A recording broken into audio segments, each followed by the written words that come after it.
श्री साईं सचरित का 15वां अध्याय साईं बाबा की सर्वज्ञता, भक्तों के कल्याण के लिए उनकी चिंता और दान के पीछे के आध्यात्मिक रहस्य पर केंद्रित है। इस अध्याय में मुख्य रूप से 3 भक्तों की कहानियां हैं: कोतवाल, नारद वेश वाला भक्त और भक्तों से दक्षिणा मांगने का रहस्य। भक्त कोतवाल का दुख निवारण। यह घटना दर्शाती है कि बाबा अपने भक्तों की बाहरी समस्याओं को कैसे सुलझाते थे और अधिकारी वर्ग पर उनका प्रभाव क्या था।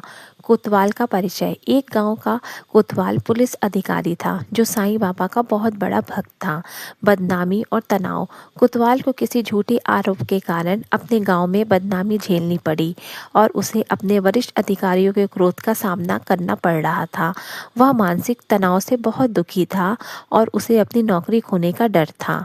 शिरडी में आगमन। कोतवाल अपनी समस्या लेकर शिरडी आया, बाबा के सामने रोने लगा। उनसे बाबा से प्रार्थना की कि वे इसे संकट से बचाएं।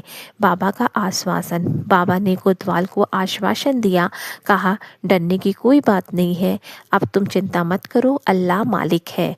अधिकारी का हृदय परिवर्तन। बाबा की लीलाएं देखिए। उस समय कोतवाल का वरिष्ठ अधिकारी जो उससे नाराज था, अचानक शिरडी के पास से गुजर रहा था। बाबा ने उस अधिकारी को अप्रत्यक्ष रूप से प्रेरित किया और वह कोतवाल को क्षमा कर दे। संकट का समाधान। अधिकारी ने शिरडी पहुंचकर कोतवाल को बुलवाया, उसे क्षमा किया और उसे नौकरी पर बहाल कर दिया। कोतवाल की बदनामी और नौकरी का संकट बाबा की कृपा से पूरी तरह समाप्त हो गया। नारद वेश वाले भक्त की कथा का समापन। अध्याय 15 में अध्याय 13 में शुरू हुई काशीनाथ पंडित की कहानी को समाप्त किया गया है, जो उनकी अद्वितीय ज्ञान प्राप्ति को दर्शाता है।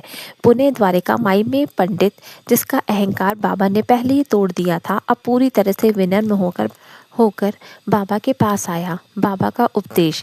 बाबा ने उसे कर्म कांड और शुद्ध ज्ञान के बीच का अंतर बताते हुए फिर से उपदेश दिया।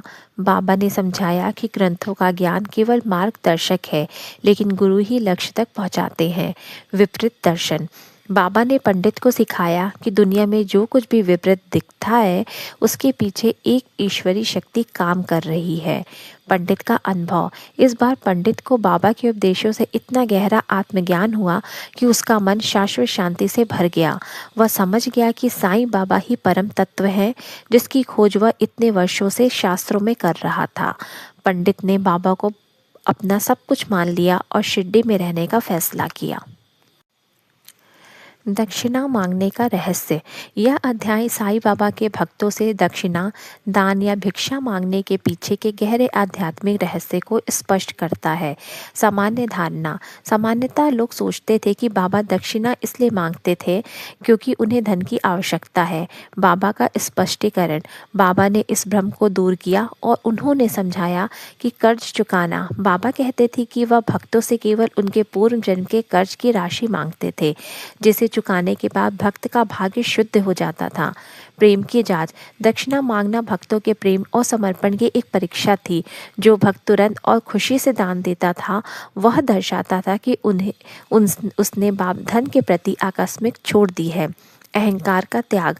यह दक्षिणा वास्तव में भक्त में अहंकार और धन के प्रति आसक्ति को दूर करने का एक साधन था। 2 गुना आशीर्वाद। बाबा यह कहते थे कि जो भक्त उदारता से देता है, बाबा उसे 10 गुना अधिक आशीर्वाद प्रदान करते हैं। धन का उपयोग। बाबा स्वयं धन का उपयोग अपने लिए नहीं करते थे।